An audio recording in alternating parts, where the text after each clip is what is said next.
د کندهار ښار چې 15 حوزو باندې ویشل شوی، هر حوزه کې شاوخوا 80 تنه مجاهدین د ښاري نظم په موخه مذهب شوي، ترڅو د خلکو د امنیت ترڅنګ د ښار نظم هم وساتي. خو په ښار کې د ګمارل شوو او نورو مجاهدینو ترمنځ توپیر د عام ولس لپاره یوه ستونزمنه چاره وه.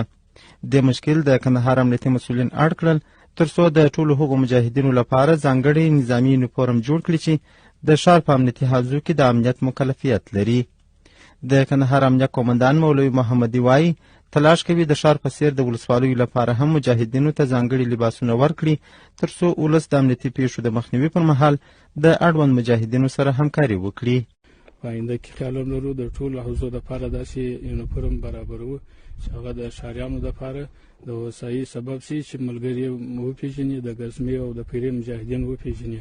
انشاءالله دا سلسله به روانه وي. په لږو شپو کې به موږ ټولو حوزو ته داسې یونیفورم برابر کړو. د یادونې وړ ده چې د کندهار ښار په امنیتي وضعیت کې د اسلامي امارت په واکمنېدلو سره ډاډمن امنیت تامین شوی او خلکو ته د هوسا او ارام ژوند زمینه برابره شوې ده.